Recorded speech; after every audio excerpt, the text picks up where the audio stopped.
up, buddy. They're coming back.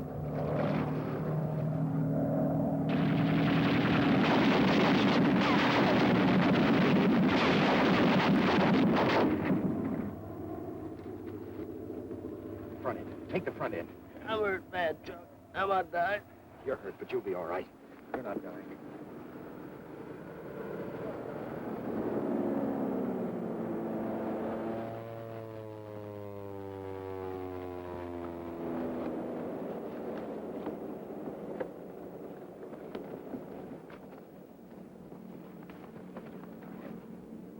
Where is the nearest hospital? Cebu City, sir. How far is that? 50 kilometers, sir. Mitchell, suppose you get down there and see if you can get some help up here. Aye, aye, sir. Do you know the way, Mac? I'll go with you, sir. Let's shove off.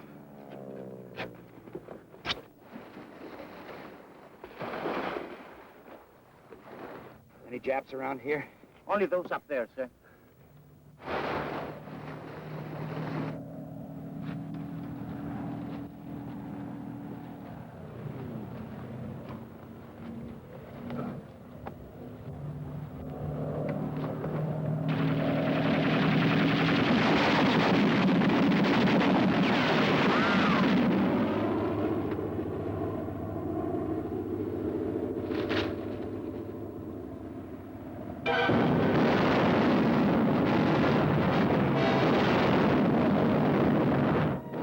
This was the Philippines in the spring of 1942, and this was the last of Motor Torpedo Squadron 3, which had taken General MacArthur and his staff through Japanese lines in their historic escape from Corregidor 1 month earlier.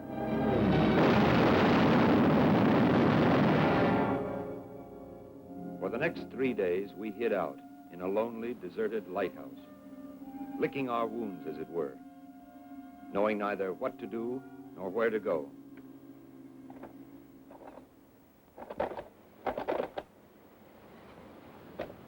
And you've got anything on that yet? I'm doing my best, sir. Not that I suppose it matters much one way or the other. I'd like to know what's going on in this war. All right, sir. We'll give it a try.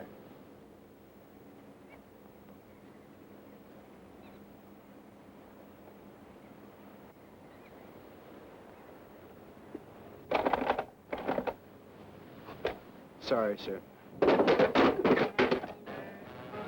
What do you know? It's my favorite dance tune, too.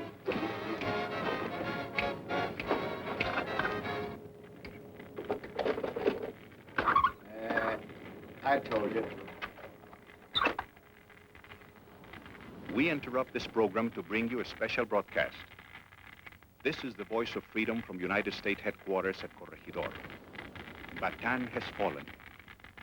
With heads bloody but unbowed, the Philippine-American troops on this war-ravaged and blood-stained peninsula have yielded to the superior numbers of the enemy. Blockaded by sea, cut off from all sources of help in the Philippines and in America, these fighters have borne all that human endurance could bear. But the decision had to come. Men fighting under the banner of an unshakable faith are made of something more than flesh, but they are not made of impervious steel. The flesh must yield at last. Endurance melts away. So Bataan has fallen. But the spirit that made it stand a beacon to all the liberty-loving peoples of the world cannot fail. Well, that's it. You fellas still have those passes General MacArthur gave us? Yes. Aye, aye, sir. Okay, from now on, you're on your own. If you can get to Del Monte Airfield on Mindanao, they ought to be good for a Priority 1 lift to Australia. Mindanao, but that's 200 miles. Our only chance is to split up, travel alone or in pairs. Otherwise, we'll be too conspicuous. Chuck, how about you leading off? The rest of us will follow at half-hour intervals. Aye, aye, sir. Jim? Hope to see you again, sir. Mike? Take it easy, Joe. Fred? Good luck, sir. Skipper? Good luck. Mr. Palmer. I think I'll go along too, sir. All right. Bye, Skipper. Goodbye, Mitchell. So long, Mike. Watch that arm, Joe. All right, Jim. All right if I come along with you, sir? Why not? There was a lot of walking for us after that. Along country roads, through jungles, in equatorial heat, sometimes waist deep in water, and all about us people. Always people, moving, seeking to escape. Later, people spoke of the Jap flood, but there was no flood of Japs, not then. We were the flood. The Japs were just the rocks and the walls sticking up around which we, the flood, flowed. For 2 weeks and 2 days, we were on the move, pausing briefly now and then to bathe our aching feet and rest our weary bodies, always with people refugeeing from their homes. Until at last we came toward a town where all the driftwood of the flood seemed to have jammed up. It was the town of Tacloban, on the northeastern shore of the island of Leyte. I told you not to jam up the place. Now move on.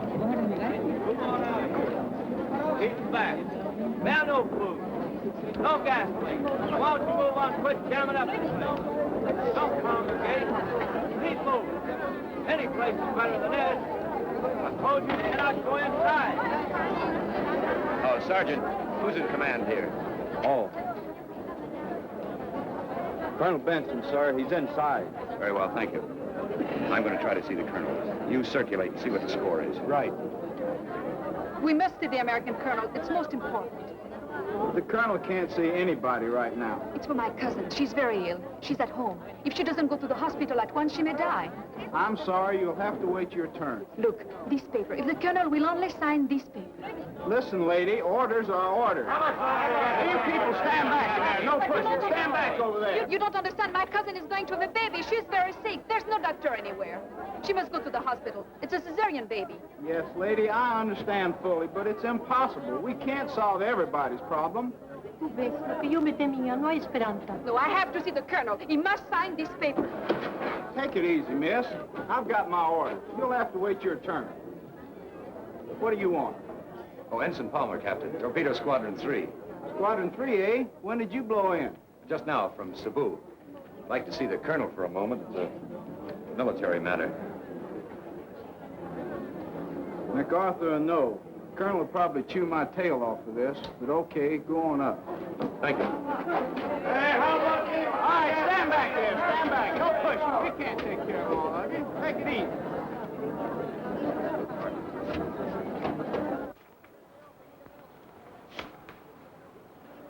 Colonel Benson? Yeah? Ensign Palmer, sir. Torpedo Squadron 3. Where did you come from? I just walked in from Cebu, Colonel. On your hands and knees? Oh, practically. Well, what's your beef? Seaman Mitchell and I'd like to get to Del Monte Airfield on Mindanao, sir. What for?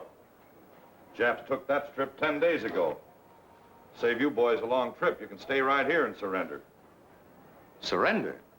I just received orders to surrender all our forces on this island at 2000 tonight.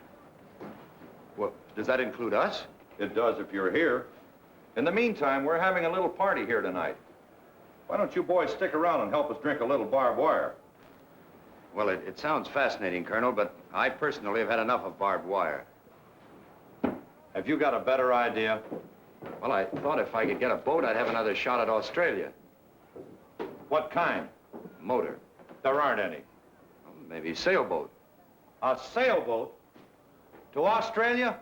Do you know how far it is to Australia? Oh, 1,200 miles, I'd say. It's closer to 1,300. Besides, boats cost money. How much have you got?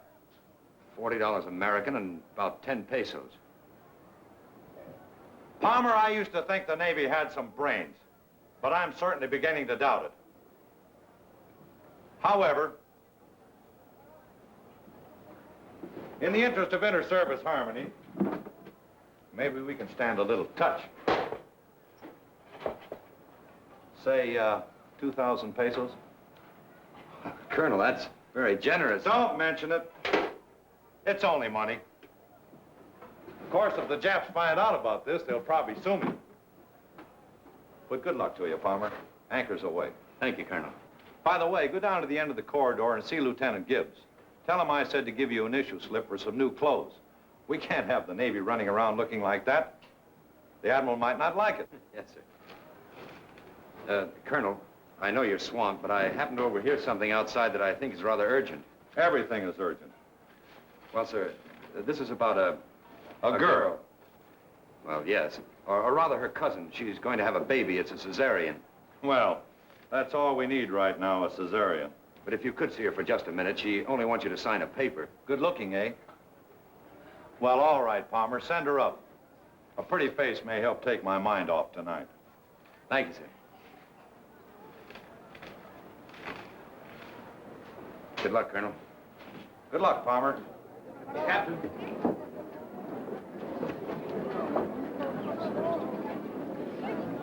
He will. Old lady.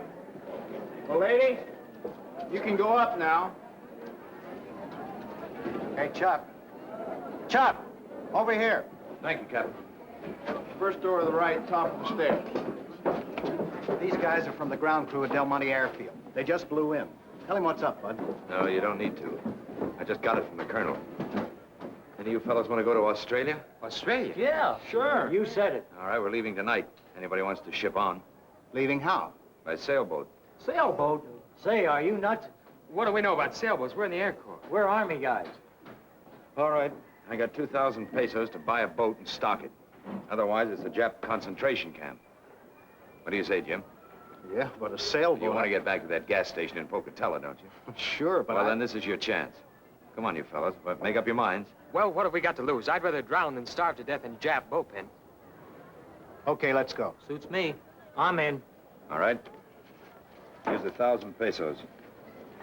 It's for supplies. I'll give you a list of what we need. Make every nickel count. I'll take care of the boat. We'll meet on the dock at 1800 sharp. All right, move on.